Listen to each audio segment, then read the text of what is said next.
September 1ನೇ ತಾರೀಕು ಭಾರತೀಯ ಜನತಾ ಪಾರ್ಟಿಯ ಕರ್ನಾಟಕದ ರಾಜ್ಯ ಅಧ್ಯಕ್ಷರಾಗಿರುವಂಥ ಸನ್ಮಾನ್ಯ ಶ್ರೀ ಬಿ ವೈ ವಿಜೇಂದ್ರ ಅವರ ನೇತೃತ್ವದಲ್ಲಿ ಇಡೀ ಭಾರತೀಯ ಜನತಾ ಪಾರ್ಟಿಯ ಎಲ್ಲ ಕಾರ್ಯಕರ್ತರು, ನಾಯಕರು, ಜನಪ್ರತಿನಿಧಿಗಳು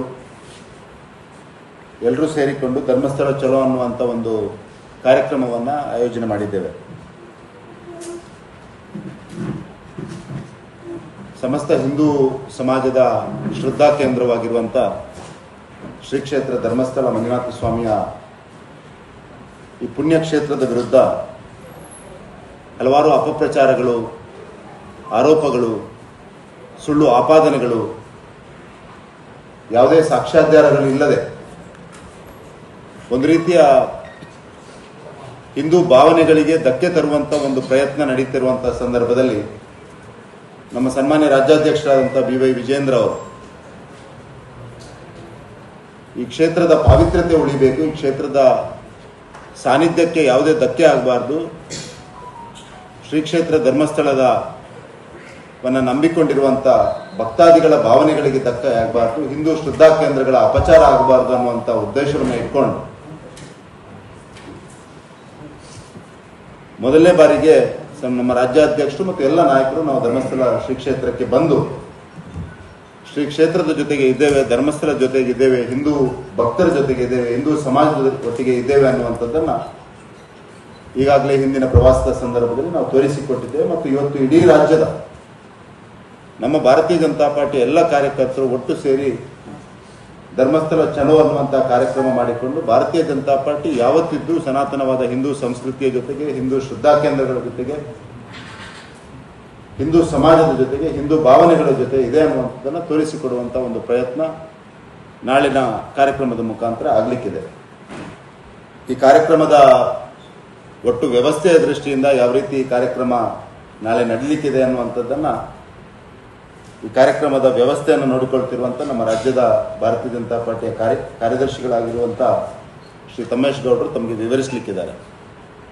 ನಾಳಿನ ಕಾರ್ಯಕ್ರಮದಲ್ಲಿ ನಮ್ಮ ರಾಜ್ಯ ಅಧ್ಯಕ್ಷರ ಜೊತೆಗೆ ಕೇಂದ್ರದ ಸಚಿವರಾದಂಥ ಪ್ರಹ್ಲಾದ್ ಜೋಶಿ ಅವರು, ವಿ ಸೋಮಣ್ಣ ಅವರು, ಶೋಭಾ ಕರಂದ್ಲಾಜೆ ಅವರು, ನಮ್ಮ ರಾಜ್ಯದ ಎಲ್ಲ ಕೋರ್ ಕಮಿಟಿ ಸದಸ್ಯರುಗಳು, ರಾಜ್ಯದ ಎಲ್ಲ ಸಂಸತ್ ಸದಸ್ಯರುಗಳು, ಶಾಸಕರುಗಳು, ನಮ್ಮ ರಾಜ್ಯದ ಎಲ್ಲ ಪದಾಧಿಕಾರಿಗಳು, ನಮ್ಮ ಕರ್ನಾಟಕದ ಉಸ್ತುವಾರಿ ಆಗಿರುವಂಥ ಶ್ರೀ ಸುಧಾಕರ್ ರೆಡ್ಡಿ ಅವರು ಮತ್ತು ನಮ್ಮ ಎಲ್ಲ ಜಿಲ್ಲಾ ಅಧ್ಯಕ್ಷರುಗಳು, ಜಿಲ್ಲೆಯ ಪದಾಧಿಕಾರಿಗಳು ಜೊತೆಗೆ ಸಹಸ್ರಾರು ಸಂಖ್ಯೆಯಲ್ಲಿ, ಲಕ್ಷಾಂತರ ಸಂಖ್ಯೆಯಲ್ಲಿ ನಮ್ಮ ಕಾರ್ಯಕರ್ತರುಗಳು ಈ ಕಾರ್ಯಕ್ರಮದಲ್ಲಿ ಭಾಗವಹಿಸಲಿಕ್ಕಿದ್ದಾರೆ.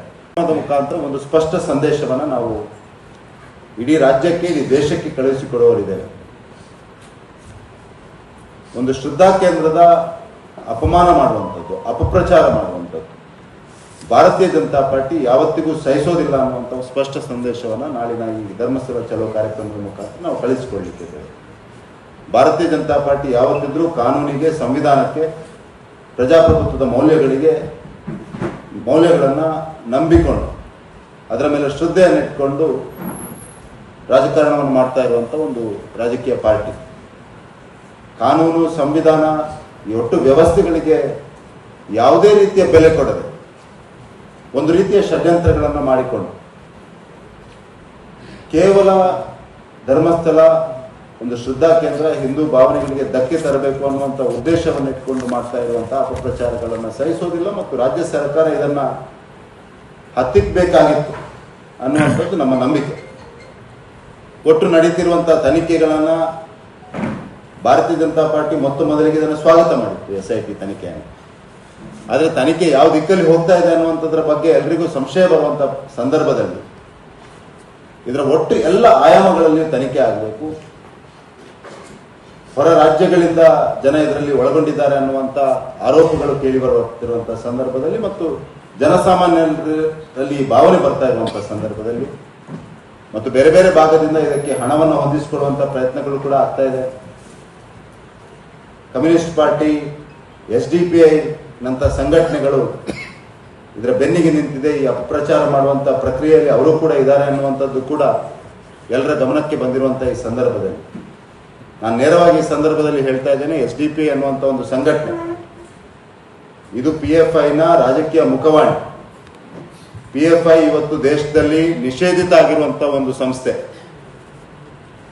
ನಾನು ಹಿಂದೆ ಒಂದು ಸಂದರ್ಭದಲ್ಲಿ ಪತ್ರಿಕಾಗೋಷ್ಠಿ ಮಾಡುವಂತ ಸಂದರ್ಭದಲ್ಲಿ ಕೂಡ ಹೇಳಿದ್ದೆ, ಒಂದು ಇನ್ವೆಸ್ಟಿಗೇಟಿವ್ ಜರ್ನಲಿಸಂ ಆಗಿದೆ. ಇಂಡಿಯಾ ಟುಡೇ ಮಾಡಿರುವಂತಹ ಇನ್ವೆಸ್ಟಿಗೇಟಿವ್ ಜರ್ನಲಿಸಂ ಅಲ್ಲಿ PFI ನ ಆಕ್ಟಿವಿಸ್ಟ್ಗಳು ಇವತ್ತು SDP ಆಕ್ಟಿವಿಸ್ಟ್ಗಳಾಗಿ ಕೆಲಸ ಮಾಡ್ತಾ ಇದ್ದಾರೆ. PFI ನೇರವಾಗಿ ರಾಷ್ಟ್ರ ವಿರೋಧಿ ಚಟುವಟಿಕೆಗಳಲ್ಲಿ, ಹಿಂದೂ ವಿರೋಧಿ ಚಟುವಟಿಕೆಗಳಲ್ಲಿ ತೊಡಗಿಕೊಂಡಿರೋದಕ್ಕೆ ಹಲವು ಉದಾಹರಣೆಗಳಿವೆ. ಹಾಗಾಗಿ PFI ಬೇರೆ ಅಲ್ಲ, SDPI ಬೇರೆ ಅಲ್ಲ ಅನ್ನುವಂಥದ್ದು ನಮ್ಮ ಸ್ಪಷ್ಟವಾದಂಥ ನಂಬಿಕೆ. ಮತ್ತು ಈ ರಾಜ್ಯದಲ್ಲಿ ಕಳೆದ ಬಾರಿ ನಡೆದಂತಹ ಚುನಾವಣೆಯಲ್ಲಿ ಕಾಂಗ್ರೆಸ್ SDPI ನ ಜೊತೆಗೆ ಹೊಂದಾಣಿಕೆ ಮಾಡಿಕೊಂಡು ರಾಜಕಾರಣ ಮಾಡಿದೆ, ಚುನಾವಣೆ ಎದುರಿಸಿದೆ. ಈ ಜಿಲ್ಲೆಯಲ್ಲಂತೂ SDPI ನ ಒಂದು ರೀತಿಯಲ್ಲಿ ಕಾಂಗ್ರೆಸ್ ಪೋಷಣೆ ಮಾಡಿಕೊಂಡು ನಡೆಸ್ತಾ ಇದೆ. ಹಾಗಾಗಿ ಎಲ್ಲ ಆಯಾಮಗಳ ತನಿಖೆಗಳು ಕೂಡ ಆಗಬೇಕು ಅನ್ನುವಂಥ ದೃಷ್ಟಿಯಿಂದ ನಮ್ಮ BJP ಕರ್ನಾಟಕದ ಆಗ್ರಹ ಇರುವಂಥದ್ದು ಇದು NIA ತನಿಖೆ ಆಗಬೇಕು ಅನ್ನುವಂಥದ್ದು. ನಾಳಿನ ಧರ್ಮಸ್ಥಳ ಚಲೋ ಕಾರ್ಯಕ್ರಮ ಆದಮೇಲೆ ನಮ್ಮ ರಾಜ್ಯ ಅಧ್ಯಕ್ಷರು ಮತ್ತು ಎಲ್ಲ ಪ್ರಮುಖರು ಸೇರಿಕೊಂಡು NIA ತನಿಖೆಯನ್ನು ಹೇಗೆ ಪರ್ಸ್ಯೂ ಮಾಡೋದು, ಇದಕ್ಕೆ ಹೇಗೆ ಒತ್ತಡ ಹಾಕೋದು ಅನ್ನುವಂಥದ್ರ ಬಗ್ಗೆ ಕೂಡ ನಾವು ಚರ್ಚೆ ಮಾಡ್ತೇವೆ. ಒಟ್ಟಾರೆಯಾಗಿ ನಮ್ಮ ರಾಜ್ಯ ಅಧ್ಯಕ್ಷರಾದಂಥ ಸನ್ಮಾನ್ಯ BY ವಿಜೇಂದ್ರ ಅವರ ನೇತೃತ್ವದಲ್ಲಿ ನಾವು ಈ ರಾಜ್ಯದಲ್ಲಿ ಹಿಂದೂ ಭಾವನೆಗಳಿಗೆ ಎಲ್ಲಿ ಕೂಡ ಅಪಮಾನ ಆದರೆ, ಹಿಂದೂ ಶ್ರದ್ಧಾ ಕೇಂದ್ರಗಳನ್ನು ಅಪಚಾರ ಮಾಡುವಂಥ ಪ್ರಯತ್ನ ನಡೆದರೆ ಮತ್ತು ಹಿಂದೂ ಭಾವನೆಗಳಿಗೆ ಅಗೌರವ ತೋರಿಸುವಂಥ ಒಂದು ಷಡ್ಯಂತ್ರಗಳು ಹಿಂದೂ ವಿರೋಧಿಗಳ ಮುಖಾಂತರ ನಡೆದರೆ ಅದಕ್ಕೆ ಸ್ಪಷ್ಟವಾದ ಉತ್ತರವನ್ನು ಕೊಡ್ತೇವೆ ಅನ್ನುವಂಥದ್ದನ್ನು ಈ ಧರ್ಮಸ್ಥಳ ಚಲೋ ಕಾರ್ಯಕ್ರಮದ ಮುಖಾಂತರ ಮಾಡಲಿಕ್ಕಿದ್ದೇವೆ.